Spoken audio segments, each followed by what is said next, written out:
অনেক রক্তের বিনিময়ে অর্জিত বাংলাদেশ, নতুন বাংলাদেশ, ছাত্র জনতার আন্দোলন, বিশেষ করে আমাদের তরুণ শিক্ষার্থীদের নেতৃত্বে যে আন্দোলন এবং সেই তরুণ শিক্ষার্থীরা যে স্বপ্ন দেখাচ্ছে আমাদেরকে, সেটি হচ্ছে নতুন বাংলাদেশ, সেখানে রাষ্ট্র সংস্কার এবং নতুন রাজনৈতিক সংস্কৃতি। এবং তার অনুঘটক যে প্রতিষ্ঠানগুলো হতে পারে এবং যে আইন হতে পারে সেটি হচ্ছে যে তথ্য কমিশন এবং তথ্য অধিকার আইন।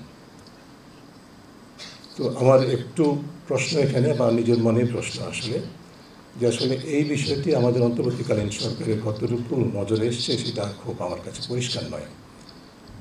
অবশ্যই আমি মেনে নেব যে সরকারের হাতে অনেক প্রাধান্যের বিষয় আছে, অনেক ইমিডিয়েট প্রবলেম আছে যেগুলো মোকাবেলা করতে হয়েছে এবং হচ্ছে।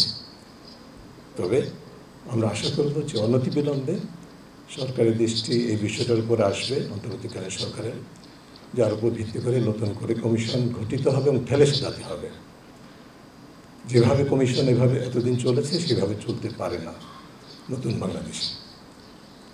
এবং শুধুমাত্র কমিশনারদের নিয়োগের স্বচ্ছতা, নিয়োগের দলীয় প্রভাব মুক্ত হওয়ার বিষয়টি যেরকম অপরিহার্য, এমন একইভাবে যাদেরকে কমিশনার নিয়োগ দেওয়া হবে তাদের পেশাগত জীবনে, ব্যক্তিগত জীবনে, তাদের ট্র্যাক রেকর্ড উপরে নির্ভর করে এমন ব্যক্তিবর্গকে নিয়োগ দিতে হবে যাদের উপরে আস্থা থাকবে জনগণের, যে তারা আসলেই তথ্য কমিশনের মতো কমিশনের নেতৃত্ব দিতে পারে।